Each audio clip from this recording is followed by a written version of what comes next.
Good afternoon, and welcome to the latest episode of People, Politics, and Prose, FPRI's conversations with authors about their works, their careers, and the ideas that drive them. I'm Ron Graneri, and all of us at FPRI thank you for joining us live on Zoom and recorded on the FPRI YouTube page. It's a pleasure to have you with us. The ongoing war in Ukraine has sensitized Western audiences to the legacies of national independence for the former Soviet socialist republics of the USSR. Soviet policy and rhetoric made various promises to those republics, guaranteeing elements of their national identities within an organization that itself claimed to transcend nationalism. As a result, the USSR was supposed to be something other than a mere Russian empire, though it was never completely clear that anyone told the Russians that. The collapse of the USSR in 1991 highlighted the ambiguities of the relationship between the republics, as many of those republics celebrated their independence and immediately moved to achieve independent recognition, while Russians, such as Vladimir Putin, mourned the greatest geopolitical catastrophe of the 20th century and longed to restore and reinforce Moscow's influence in their near abroad. Putin's decision to invade Ukraine is only the most recent use of Russian military force to assert control over former sister republics. The 2008 war with Georgia offered clear evidence for anyone watching how aggressively Russia might act to limit the independence of former republics who did not already enjoy foreign protection. This was especially true in the South Caucasus, where Moscow faced independence movements even within the Russian Federation, intensifying the need to make an example of Georgia. Georgia has reasons of its own to feel that it has a particular place in the story of national identity in the former Soviet space. A strong sense of cultural nationalism has long inspired Georgians to resist Russian domination, even as Georgia's role as the ancestral home of Stalin ties even the independent state inextricably to the Soviet past. In her new book, Georgian and Soviet, entitled Nationhood and the Specter of Stalin in the Caucasus, Kaiser provides new perspectives on the meaning of nationhood for the republics that emerged from the Soviet collapse by analyzing the process by which Georgia defined itself, both during the Soviet century and after. What was Soviet policy toward the national groups that made up the USSR? How did Georgia fit within that emerging policy? How do the Georgians balance their desire for independence with their connection to their most famous kinsmen? These questions and yours will guide us in our conversation with Kaiser. Dr. Claire P. Kaiser is adjunct professor at the Center for Eurasian, Russian, and East European Studies at Georgetown University and head of strategy for a global strategic advisory firm. She holds a PhD in Russian and Soviet history from the University of Pennsylvania, and we are delighted to welcome her, however, virtually back to Philadelphia.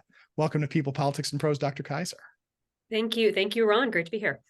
It's great to have you. So please, this webinar is for participation by our guests as well. So please put any questions that you might have for Dr. Kaiser in the Q&A function within the Zoom webinar, not the chat bot, but the Q&A function. So Claire, I want to start with the question I ask everybody. So what got you to write this book? Well, perhaps not an amazing origin story. I have, kind of a typical scholarly trajectory to why I wrote this book. Really, it started with the reason why I'm interested in Russian and Soviet history at all, and that was something that I really came to early in my my undergrad experience, I suppose, as I started to tinker around a bit with the region generally. I always found the, imperial and multi-ethnic dimension of the Eurasian polity to be the most fascinating aspect of it. Yeah. And I think on the flip side of that, the way that history had been taught and written, to date, really, to my mind, focused too much on the Russian perspective, the Russian narrative, and, whether that's Petersburg or Moscow. And I felt like that was really skipping a lot of the important story of not only how these polities came into being and functioned, but what that meant for the very diverse populations that actually inhabited them over time. And I thought that change over time element was pretty critical too, in helping to understand continuity as well as rupture between the Russian imperial period as well as its Soviet and post-Soviet successors. Right, and of course, one of the biggest challenges for a lot of audiences during the Cold War. I mean, I know that even when I do my research on Konrad Adenauer, is he had this problem as he would refer to the Soviet Union over and over again as Soviet Russland. right? It was always Soviet Russia. And so that combination of Russia and the Soviet Union has, it's alive in a lot of people's minds, and it tends to elide this multi-ethnic, multiracial, multinational aspect of the Soviet Union. Yeah, and so multi-confessional too, I would add. Multi-confessional as well, right? Yeah. Wow. Yeah.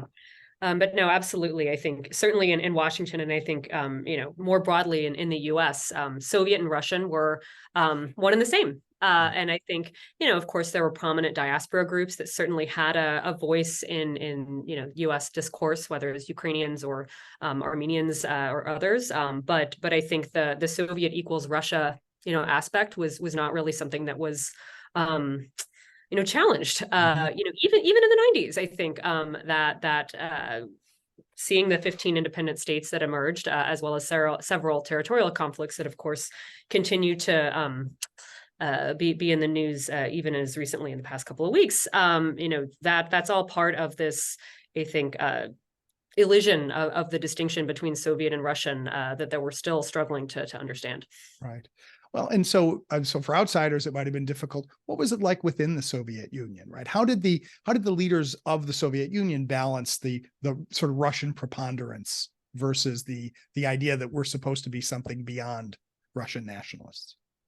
So I think, the change over time element here is important. And what Lenin and other, initial architects of the Bolshevik state sought to do, of course, ends up being profoundly different from how things ended up by 1991. Yeah. But, on the one hand, nationality, national distinctions, nationalism was not something that Marx gave a great toolkit for handling, in spite of his tomes of writings. It just, for the context that he was writing in, I guess wasn't, the top of mind at that point. But it was something that Bolshevik leaders had to grapple with almost instantly, as they kind of found themselves with power in late 1917. And so, while on the one hand they abhorred, nationalism and what it could engender, at the same time it was something that, given their ideological and teleological view of history, it was something that they closely tied to capitalism, and thus, in order to overcome capitalism and make the happy journey to communism together, it was something that the state had to allow different ethnic groups support in order to usher them along on the same developmental trajectory. This is something, of course, that looked different in policy as opposed to practice, and something that absolutely changed over time. But it was clearly a top-down policy decision that Lenin and Stalin and others really had to deal with in the early 20s, as the Bolshevik state was coming into formation. But something also that required a lot of, I guess, concessions and local peculiarities, shall we say, depending on where and when we're talking about over the course of the Soviet century. Well, and that's what I see as this issue is, it's one thing for the leadership of the Bolsheviks to say, right, we are all supposed to transcend nationalism sooner or later. But also the tendency, in the same way that the Bolshevik leadership was going to be the vanguard that was leading the proletariat, right, is for the Russians to say, but since we have this long history to draw on of leadership in this space, that we should expect all other nations, you should try to be like Russians first, and then we'll all transcend nationalism later, somewhere down the line. Was this made explicit, or did the Russians have a hierarchy of which nationalities they were willing to allow greater autonomy than others? Yes, and so they did view nationality in developmental terms, and so in the 20s, this is something that kind of in the heyday of Soviet nationality policies, so to speak, one prominent scholar of this policy effort described as ethnophilia, the effort to just endow every ethnic and national group, down to the village level almost, with special rights and privileges to be able to invest in those languages, invest in those sort of local organs, invest in those new party members and that sort of thing, to make the investments required to usher them along this developmental path. And the idea, of course, then was to get, again, looking at the sort of spectrum of nationalities living within the Soviet Union, the architects of these policies did not view everyone as starting from the same point. Again, this is the perspective of Lenin and Stalin and others, not the perspective of Claire here. Sure, But that's right. looking at nationalities like the Georgians or the Armenians, for example, who had written languages, deep independent church cultures, et cetera, dating from like the 4th century, far predating even the Russian Orthodoxy and written Slavic scripts and that sort of thing. So looking at that kind of on the one end of the spectrum, looking further east to some of the groups in Central Asia who didn't really have that long sort of written traditions, certainly a more fragmented kind of religious tradition and that sort of thing. And then, the Russians and the Belarusians and the Ukrainians are kind of somewhere in the middle there. And so they did see things kind of in developmental terms, where in some locales there was some catching up to do in that regard. And then in others, there was more of a, I guess, historical basis from which to draw, though everyone had work to do in terms of making everything look modern, Bolshevik at its core, not religious, and then allowing to kind of transcend to that final step together. But again, what happened ended up looking quite different from what policymakers ended up envisioning at the outset. Right. Well, and this, I think about this especially in the Caucasus, right? Is the difference between, say, Georgia and, say, Chechnya, right? That the Chechen regions that the Russians had simply absorbed into the Russian Federation. And so I'm curious about boundaries in this region, right? And how boundaries were drawn, right? Most famously, when we talk about the problem of Crimea and the decision to assign Crimea to the Ukrainian Soviet Socialist Republic at a time when they were all part of the USSR, that's like moving my money from one pocket to the other. But once these states become independent, suddenly these borders matter. And so how were, for example, the borders of Georgia drawn during the Soviet period so that we have the Georgia that we see today after the Soviet Union? Great question. And the border issue is one that continues to be extremely contested, for all the reasons that this audience knows, even looking at what happened in Karabakh, in the past couple of weeks. So these are very live issues.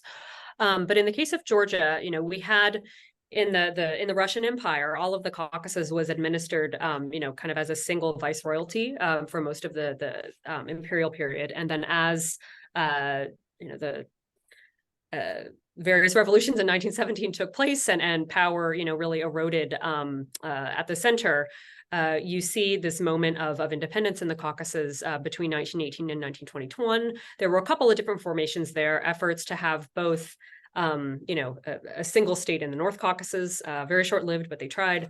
Same case in the South Caucasus, where I think a month-long Trans-Caucasus Federation then quickly devolved into 3 independent states of Georgia, Armenia, and Azerbaijan.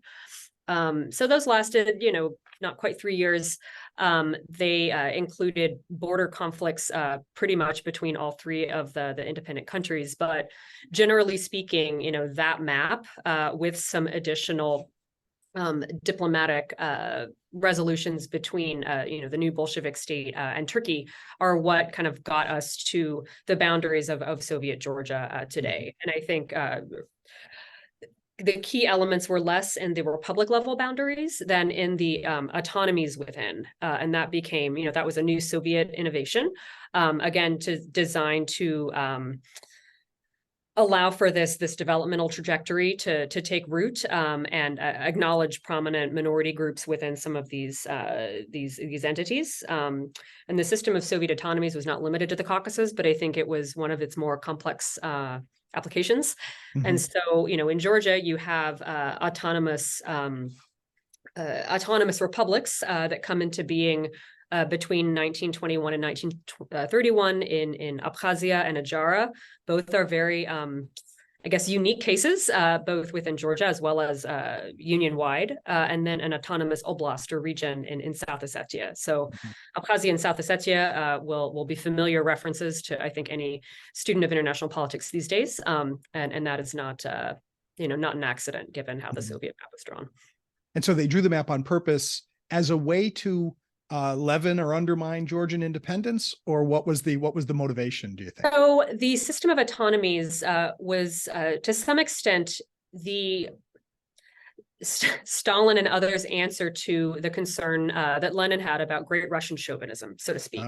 And so this was a debate between, Stalin and his sort of group, and Lenin and others, from a theoretical standpoint about how the Soviet Union would actually come together, as a federation versus a more centralized system.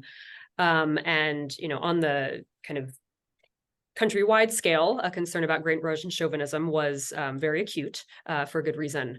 But I think on the local level, Orджonikidze, Stalin, and others really made the case that there are local actors, read Georgians and Armenians, who can kind of have those elements of great power chauvinism, which is what they called it, regionally. And thus, one way to sort of counteract that is through applying a system of autonomies in these ways. And so, you see autonomous regions in Georgia and in Azerbaijan in particular, kind of reflecting that reality. It was, there was more nuance there to that. You had very developed local kind of old Bolsheviks in both cases too, that required a certain level of concession and handling, I think, right. and some local compromises that looked quite unusual compared to what was possible elsewhere. And you also had, a very developed national intelligentsia and political class that had done surprisingly well in those past kind of 3 years of independence period that were, a big vulnerability for the Bolshevik state. So all of these sort of factors that they had to consider as they drew the map and endowed certain groups with rights and resources to really solidify power. Well, I see, and I find this is especially interesting because when we talk about post-imperial or post-colonial territories of all sorts, we always run into the question of, do the borders make sense? Do the borders make sense to the people who lived within them? There's, I think, a dangerous conversation. We talk about, are these borders natural or artificial? When we know, of course, that every single border that's ever been drawn is artificial. But for the Georgians, as opposed to say, because we think about with Karabakh, we have right in front of us the problem of how do you draw boundaries that reflect ethnic realities, historical realities, and political realities all at once. So for Georgia, were the boundaries that eventually emerged, were they satisfactory to the Georgians? So, I mean, the map of Soviet Georgia is not that different from the map of Georgia today, nor is it that different from the map in 1918 to 21. Having said that, there were moments in, I think, both the independence period as well as in the Soviet period where there were efforts to make greater territorial claims than what the current boundaries had. One that I talk about, I think, at length in my book is this very strange episode kind of in the immediate aftermath of World War II, where I think the Soviet Union and Stalin in particular are trying to kind of take advantage of some Turkey, Black Sea, early Cold War shenanigans. Right. And as part of that, some Georgian academics, as luck would have it, historians, start to make very public claims on territories in Turkey. Armenians are doing the same thing, though they're kind of leveraging the diaspora and the Armenian church to do something similar, again, vis-a-vis Turkey. And so, on the one hand, some people could dismiss this as, oh, this is really Stalin and Beria. They weren't serious. But, in practice, these historians have a long kind of legacy and history of actually writing about how these historically Georgian territories, that they have claims there, that it's justified and legal, and there's a real basis there. And it's not, based on communist ideology. It's not really rooted in what Stalin wants to do or the post-World War II sort of settlement. It's, centuries deeper than that, and much more about, Turkey's place in the region and that sort of thing, and Georgia's claims to it. So those types of narratives and that sort of thing, again, aren't unique to Georgia, but you see them kind of taking a life of their own, even if they're unsuccessful, gaining currency kind of in the moment. And so, the notion of a historic Georgia or a greater Georgia, does come up at various points. At a similar point, you do see the map being redrawn as a result of the deportation of Chechens and other North Caucasian groups during World War II. The map changes again in 1957 when they return to the North Caucasus, but for a brief period there, the map of Soviet Georgia does, get a bit more in the north as the Checheno-Ingush autonomous republic disappears. And so, that was something less, I think, that Georgians were clamoring for, but something that the map did kind of shift in their favor for a brief period there. For a brief period. Well, you see, this is, I think it's fascinating when we talk about continuities across the existence of across the Soviet period, right? The degree to which historians, right, were nothing but trouble, Claire. When given the chance Just to like Khrushchev reach said, back, right? exactly right. We keep reaching. That if you want somebody to reach back and come up with a justification for some big change, right, bring some historians together and they will be happy to do it for you. Well, and one of those historians now, the Georgian National Museum is named after him. How about that? He has not, lost favor. For what that's worth. See, and so this relates to the question. So, what exactly? We'll deal with the elephant in the room, or the vulva in the room. Let me say. So, what did the Georgians think about Stalin, and what did Stalin think about Georgia once he was in power? Did he have, because I go back to the Crimea thing, right? That at one point, right, Khrushchev had a kind of soft spot for Ukraine, but did Stalin consciously favor Georgia? Did Georgia feel specially favored by Stalin? So that is a complicated question, and I do, That's why you wrote a whole book. Yeah, that's why I wrote a book. So I'll start with Stalin. Stalin had a very conflicted and evolving relationship with Georgia and Georgians. He, early in his youth, kind of before he found the Bolshevik cause, he wrote Georgian romantic poetry. Like I think as a teenager, before he switched to communism, had Georgian nationalist inclinations in a moment of a broader national awakening that Georgia was seeing more broadly. He moved on pretty quickly from that as he went underground and became a revolutionary, and then became the Bolshevik Commissar of Nationalities. But that was the environment in which he grew up, in which he kind of came to his political awakening and these broader currents that were sweeping, not just the Russian Empire, but Europe at that time. And so, that was just kind of the worldview and his environment, and something that I think, Ron Sunni's biography of Stalin, addresses beautifully and in great detail. So I think that is how Stalin encountered and saw the world, kind of through that, that Georgian lens, that Caucasian lens, and the people that he surrounded himself with once he ascended to power in Moscow. Many of them included prominent Georgians and others who either were, Caucasian, like Anastasia Mikoyan, for example, an Armenian who somehow was able to survive the shift to Khrushchev as well. Fascinating biography, very, very successful Soviet, politician. But other people, even like Kirov, who, kind of made his career in the Caucasus. And so, this group of Caucasians that rose to power and prominence with Stalin, brought with it this certain level of like intimacy and familiarity with that complicated political, ethnic, economic landscape, et cetera. And so they're making policy decisions from Moscow that affect the whole union, but kind of have that weird, very particular lens. So he certainly, I think on the one hand, did not, kind of when he's running the show in Moscow from 28 onward, certainly did not give Georgia and Georgians any favors when it comes to repression, extreme violence, persecution, the sort of full spectrum of just, violence and everything we would come to expect from high Stalinism.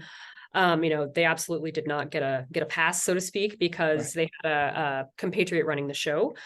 On the other hand, he had a great affinity for Georgian culture, for Georgian cuisine, for Georgian wine.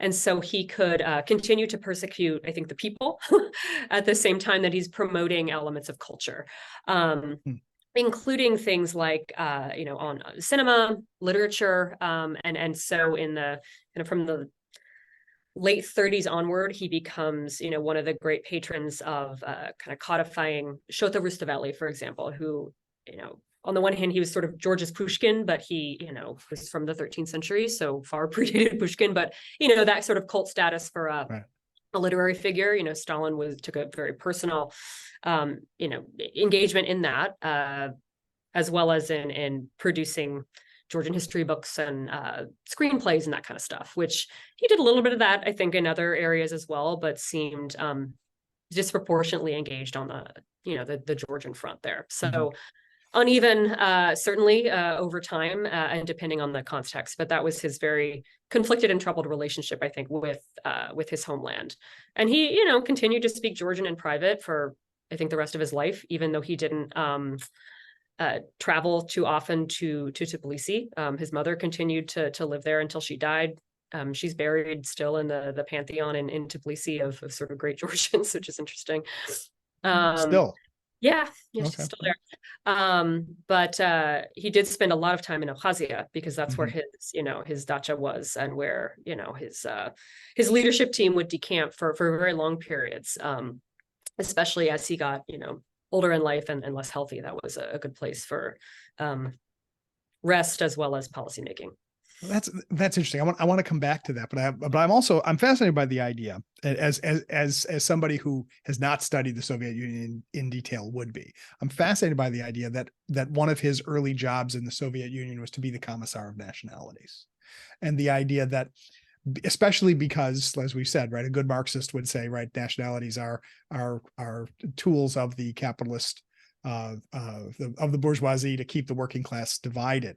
So if I'm Commissar of Nationalities, does that mean I'm Commissar of figuring out how to abolish these nationalities so people will embrace their communist identity? Or am I, or was Stalin's job to sort of figure out how to do enough to make sure that there were not national uprisings against the Bolshevik government? So, I think it's a bit of both. And, there's an immediate term concern, which, you just referenced, and that was a very big concern, especially in the 20s, including in Georgia. Yeah. But I think the longer term goal was for him to work himself out of a job. And he did, kind of by becoming more powerful. And thus, the Commissariat for Nationalities just goes away in 1936 for several reasons. But one of which was that the period of ethnophilia no longer served its ideological purposes, and they decided basically to double down on support for a smaller number of developed nationalities, which were the 15 of the named Soviet Socialist republics, and a handful of the autonomous regions that either had strategic or population significance, and the rest were assimilated or otherwise folded into those bigger groupings. And did the war change things? Because we know that Stalin, for example, once the Germans invade, there is a decision to sort of emphasize patriotism to Russia rather than patriotism to communism.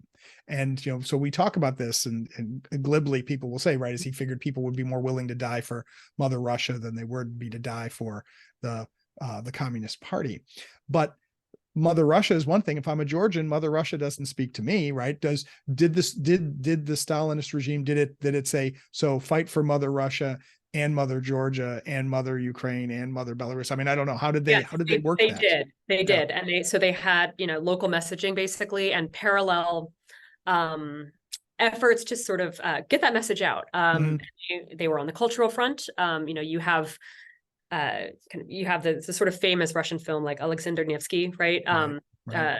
Very much a wartime propaganda effort. There's a Ukrainian variant of that. There's a Georgian variant of that.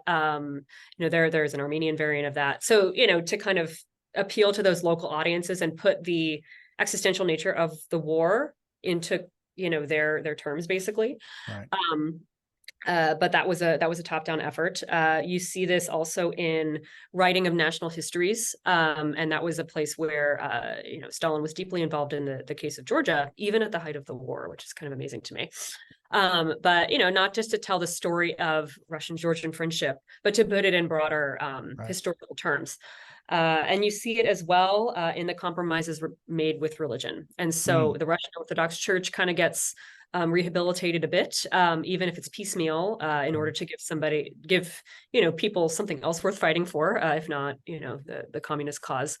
But this was not just the Russian Orthodox Church. The Georgian Orthodox Church and others were similarly rehabilitated at that time as well.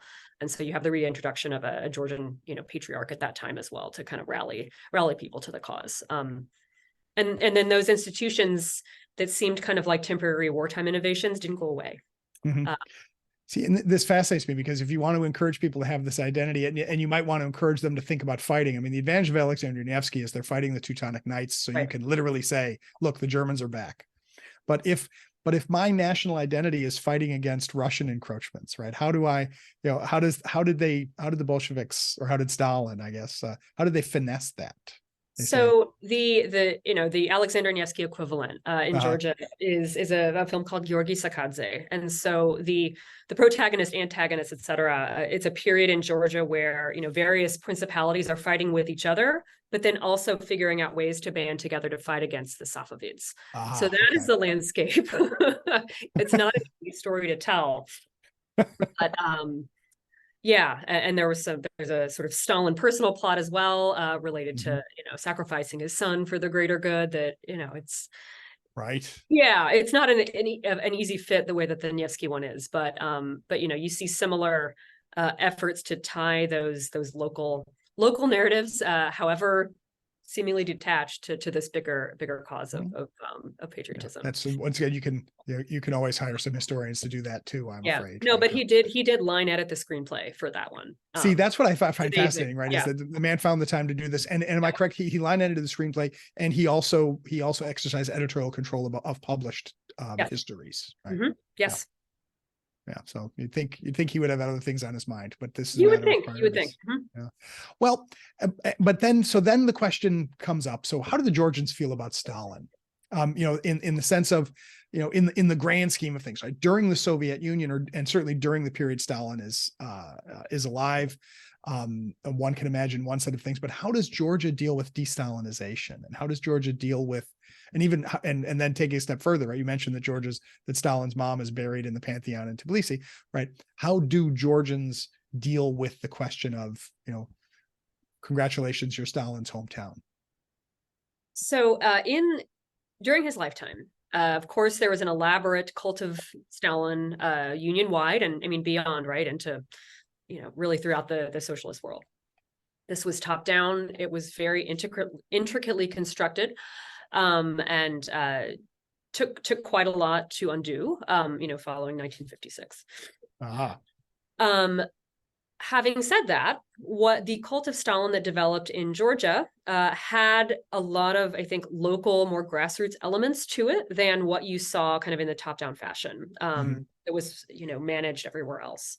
And so it was not as much of an issue when Stalin was alive, because everyone could celebrate Stalin. You have, the same sort of Stalin-like memorabilia and narratives and everything in Georgia that you have everywhere else. Stalin, I think, union-wide was not really celebrated as a Georgian, except for in very tokenish fashion.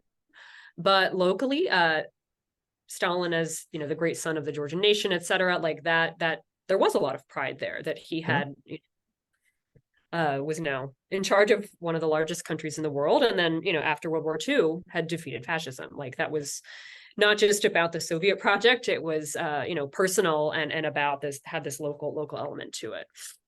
And so I think parallel to that, one of the great architects of this local cult in Georgia is Lavrentiy Beria, also from Georgia. This sort of generation just behind Stalin. So he was not kind of in the revolutionary underground with Stalin and Ordzhonikidze and others. But he was one of the, I think, immediate beneficiaries of the Bolshevik system and rose very quickly within it through the police apparatus and elsewhere. So he is running Georgia as first secretary for, better part of the 30s, and has prominent positions in the 20s as well. He really cuts his teeth in 1924 when he helps to put down a significant uprising in Georgia, and that kind of helped to springboard his career. But he also, helped to write the history of Stalin in the Caucasus. Took a lot of liberties with that, as one might suspect, but also to construct that local Stalin cult, and then a parallel cult for himself, for Beria. And so I think just by design that meant once Stalin died and once Khrushchev announces at the 20th Party Congress in 1956 that Stalin is responsible for this litany of crimes, right, that occurred on his watch, and he will be the one to take the fall for it, and others, will go with this policy shift. That policy change did not sit well in Georgia, particularly because as rumors were spreading, immediately after the secret speech, this was a revelation, across the board, right? Once these announcements were made. But the news that got back to Georgia from Georgian attendees was less like kind of about the news broadly speaking, but that Khrushchev had kind of placed blame on Stalin due to the fact that he was Georgian, denigrated Georgians as a nation. And that was kind of the bit that people found most offensive. And so you see in the weeks following, things that started out as demonstrations commemorating the 3rd anniversary of Stalin's death, very quickly metastasizing basically to being demonstrations that pretty much overwhelmed not just Tbilisi, but the whole republic, calling for of a wide variety of policy changes. Khrushchev, take it back. We need to have a Georgian representative now back in charge in the Politburo. We aren't represented. But on the whole, it wasn't necessarily, calls for independence or something like that, or anything like that. It was really a national sort of offense at what Khrushchev had said about Stalin and the way that he had said it. But this was, the first real, widespread kind of demonstration that was violently suppressed. I think a few dozen people were killed, and there were other casualties beyond that in 1956. And it's something that outside or inside Georgia, of course, was widely known because so many people witnessed it. But outside of Georgia, it's just not in the history of the Cold War, not in the history of sort of Khrushchev, Soviet Union, but is this really pivotal moment, I think, for Soviet and for Georgian history, certainly. Right. That is still kind of finding its way into the narrative, because it's not right. It's not like a dissident movement, kind of a proto-dissident movement. It's demonstrating to defend Stalin's national honor in the face of Khrushchev's policy change. Like it's a complicated story to fit into the bigger, trajectory. I'm sitting here. I'm trying to show you as you're speaking. You can see the look on my face, right? That certainly, right. I was today years old when I even found out that this happened. Of course, when I read about it in your book, but that I still struggle with this, right? So in other words, right, they're just upset. It's like, it's okay if Khrushchev wants to criticize the excesses of the Stalin regime, that's one thing. But hey, man, don't say it's because somehow Stalin was some sort of barbarian because he was from Georgia. And I struggle to remember, did Khrushchev say that? Or is that just what the Georgians heard? No, there are references. It's not quite as explicit as you said, but there are, moments where, he is speaking, kind of with derision about Georgia and Georgians. You can almost imagine that he's saying it like with a bit of irony in his voice, so I can see how they weren't, thrilled with the delivery there, but, it's almost like a game of telephone too. No one is looking at the actual text. Very few people were in the room, but it took very little to bring people to the streets kind of in his defense and in, defense of the Georgian people in that aftermath. Fascinating. And what about just a slight detour here? So what do the Georgians remember, commemorate, think about Beria? Or do they unload on Beria all of the negative feelings that they won't necessarily unload on Stalin? So that is one of the, I guess, compromises, or one of the peculiar aspects then of how de-Stalinization ends up playing out in practice in Georgia, is you have this moment of, intense of demonstrations, of intense public outcry, violent crackdown, post-mortem, PR campaign that doesn't go very well, unsurprisingly. But the outcome of discussions to try to kind of put the genie back in the bottle, over the course of the rest of the 50s, basically end up laying the blame on Beria, and then keeping Stalin more or less on a pedestal. So, maybe that was an official policy, but that's how it worked out in practice. And then importantly, you see something totally different happening in the autonomous regions, in Abkhazia and in South Ossetia in particular, where Stalin and Beria both, were kind of equally complicit in crimes against those ethnic groups. And so you see kind of different trajectories of de-Stalinization, or lack thereof, I guess, in the various regions of Georgia. See, that makes this all that much more complicated and interesting. And so then we move on. So we go through the de-Stalinization period, we get into the late Soviet period and afterwards. How do Georgians, well, officially, but also sort of Georgian culture generally, how do people memorialize, contextualize Stalin as a figure and as a historical actor? So I think, Stalin, talking about Stalin, the man, I guess, the man, the myth, the legend, so to speak, but also what Stalin built. And I think it's important to look at both. And that's something I do try to do in my book, because on the one hand, Beria did end up bearing most of the blame for the excesses of the Stalin, Stalin era in Georgia, as a result of this strange moment in 1956, strange and very tragic moment in 1956. But I think that meant that the process of de-Stalinization that you saw elsewhere in the Union weren't able to take as much root in Georgia, nor was the, I guess, kind of cultural work, including in the historical realm, that Stalin actually built in the 30s and 40s in particular to sort of, define, entrench, codify some of these, canon elements, so to speak, for Georgianness, and that's something that became even more rooted, I think, in the late Soviet period and today.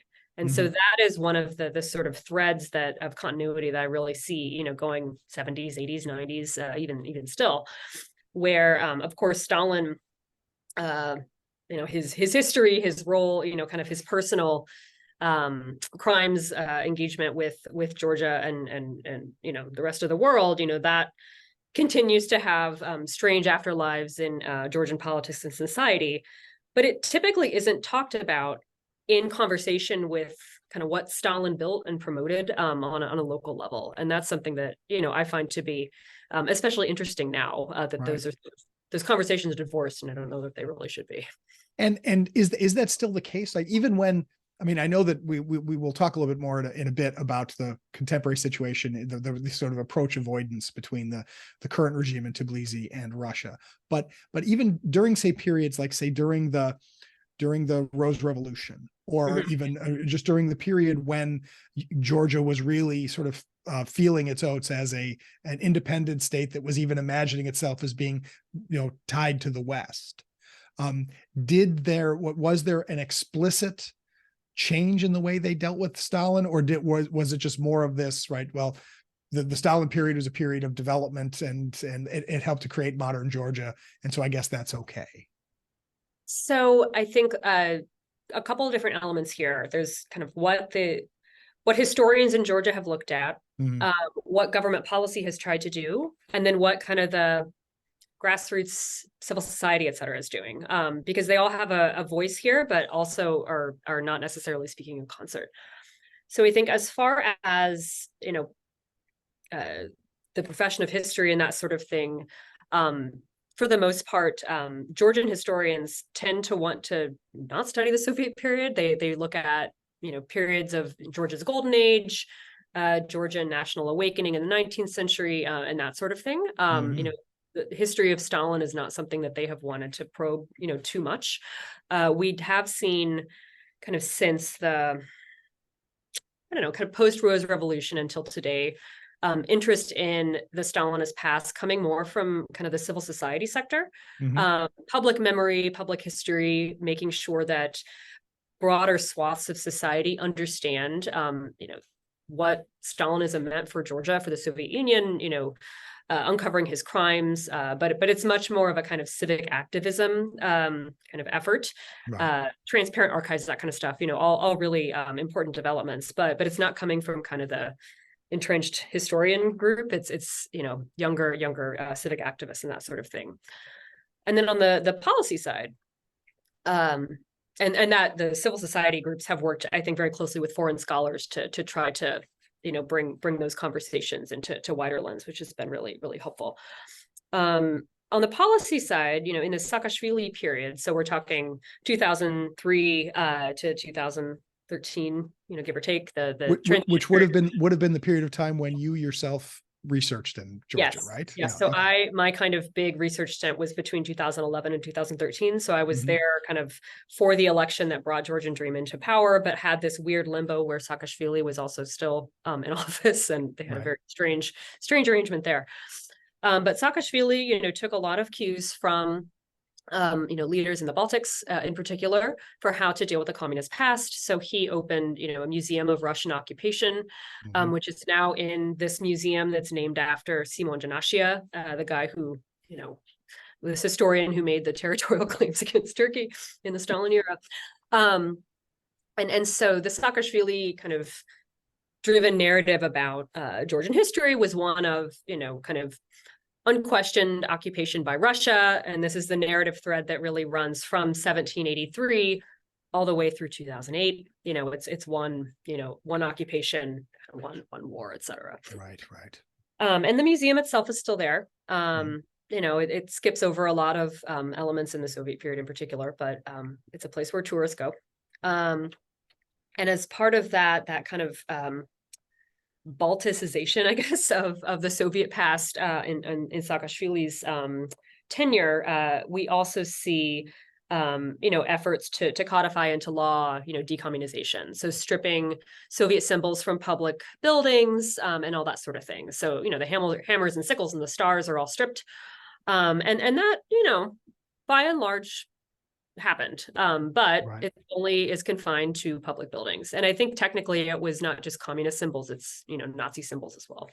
Just decided to kill two birds with one stone there, I suppose. Not that there were too many Nazi symbols on state buildings in Georgia, but anyway, Right. the Baltic roots are clear there. But that does not have any restrictions on what people can do on private property. And so you see then kind of, and this legislation passed, I think in 2010, it was called the Liberty Charter, I believe. And so you see then more grassroots efforts to put a Stalin statue up in somebody's, yard, or in private business, or even kind of at the village level, a World War II memorial, looks a lot more Stalin-like, Hmm. because, he was running the show during World War II. And so that's something that's kind of beyond the government's control. But of course, if there are Stalin statues popping up anew at various places in Georgia, that's something, of course, that invites a lot of attention. And so that conversation is still ongoing, but I think is also one that clearly has ties to concerns about what Russia might be doing, the extent Mhm. to which they may or may not have a role to play in instrumentalization of Stalin memory and that sort of thing, as well as kind of urban-rural divide and Stalin nostalgia in Georgia today is a very complicated phenomenon, I think for local reasons, but also generational ones. Mhm. And it has changed, I think, in recent years as Georgian politics has gotten even more polarized. I mean, we've been saying it's polarized for a while now, but they have a big Right. election coming up next year. So I think we'll see, even more of this instrumentalization by various political actors coming to the fore in the next year too. Well, and related to this, so Fritz Heinzen has a question about, about the role of the republics in supporting the Soviet Union, contributing to the Red Army in particular, right? Was Georgia a place of particular enthusiasm for defending the Soviet Union during the Soviet period? So I think they, very willingly fought and died as part of the Red Army. Mhm. I think their real moment of heroism is fighting for Crimea. They had an enormous amount of fatalities, fighting the Germans in Crimea. It's Mhm. something that Georgians then and still continue to be very proud of the commitments that they made, on behalf of the Red Army in World War II. So, and looking at kind of, they certainly did not have a reputation for unwillingness to fight. I think, Okay. solidly kind of average there in their contributions and that sort of thing. And maybe even, as far as per capita goes, on the higher end of the spectrum there, since it's a pretty tiny place compared to some of the other republics. True. Having said that, there was, a Georgian National Legion that fought with Germans.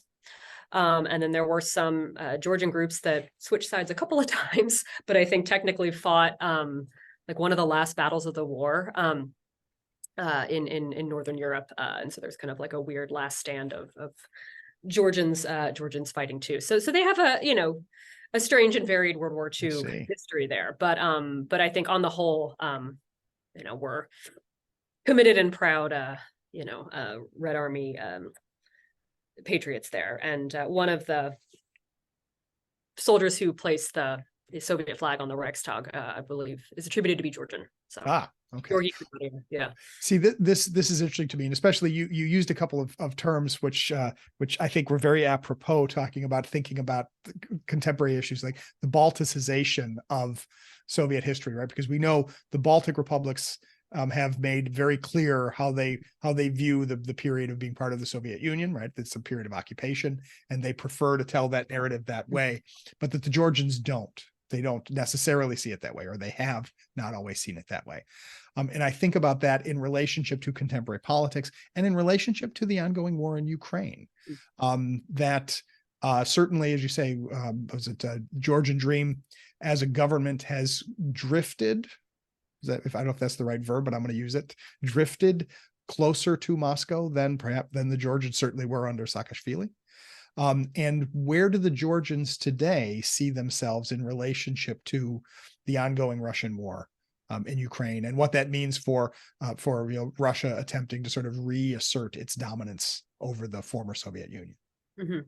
So I think we've seen in the past 2 years from the level of Georgian population, overwhelming support for Ukraine in their fight, against Russia. And, a lot of commonalities there. Georgia has 20% of its country occupied by Russia.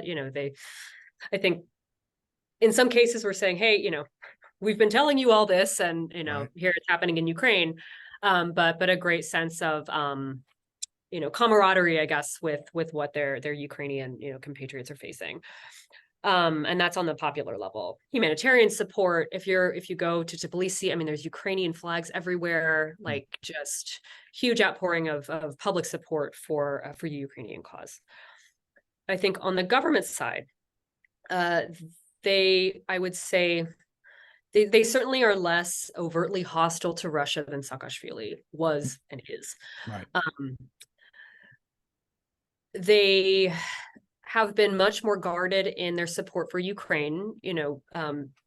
They are not against Ukraine, but they are not over the top with their support either. And that's been a bone of contention with a lot of the Georgian public, who've had, various demonstrations over the past year and a half because they've been dissatisfied with what they regarded as insufficient, support to Ukraine from the Georgian government.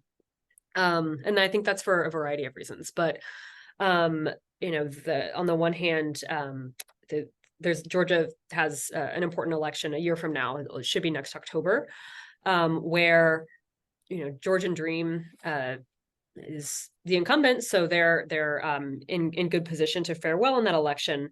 Having said that, they remain fairly unpopular, all things considered, and so I expect that this will be a polarizing and dynamic election period, and a long one, where the Georgian Dream's record on the war, the fate of EU, accession planning. Right. There's a big deadline regarding that later this year. These are all really core elements to how people will vote, or not, if they're just disillusioned with politics more generally. But, I think that the bigger issue, and that what ultimately will bring people to the polls and determine their voting patterns, is the state of the Georgian economy. I mean, how has the war affected it? That's the tricky thing, is that the war, I think, has brought an influx of Russians to Georgia. And so the trade numbers for Georgia, the GDP growth, et cetera, all actually looks pretty good. But what that actually means in practice, you have a lot of development and new money coming into Tbilisi and Batumi. Are Georgians actually reaping the benefits of that? Not really. And so what is the kind of short-term benefit versus long-term trajectory of that economic change, mean for Georgians proper? You have a good number of Ukrainian refugees in Georgia as well, but they're not the ones kind of driving the economy, so to speak. And so I think that also affects Georgian government behavior most likely, because they are, on the one hand, concerned about hearing from US officials, et cetera, and EU officials, concerns about sanctions evasion and things of that sort. On the other hand, they do have an enormous influx of Russians now who are kind of decamped to Tbilisi and can stay there for kind of as long as they want to. Right. And that has social and economic repercussions that are still very much being worked out. So we're getting down to the last few minutes, and I see Fritz also was curious. Do you plan or do you have interest in studying other post-Soviet republics or other Soviet republics? Do you have a research agenda for trying to figure out some of these questions in a larger comparative frame? So I have interest in writing a book about a different corner of the Soviet Union, but I would need to learn another language to do it. I think in order, no, Right. I firmly believe in order to do it right, Right. you can just do it in Russian.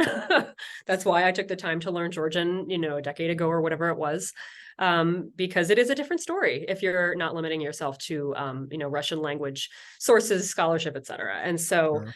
I think what I am planning on at this point, it's very, very early stages, but what I think my next project is going to be is actually a biography of Edward Shevardnadze.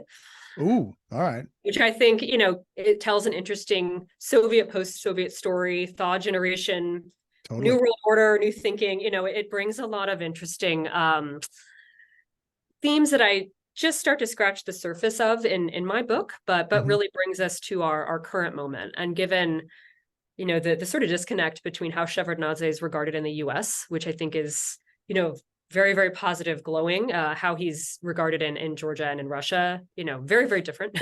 Right, for sure. And, as a politician, as a thinker, just, a fascinating figure who had an outsized, I think, role on not just Georgian history, but on Soviet and world history, really, given his role as Soviet foreign minister. Oh, absolutely. Well, and I guess that gets to my last question, and that is this issue of, do we see with generational change, with the passing of one generation to the next, right? Stalin recedes further into the past.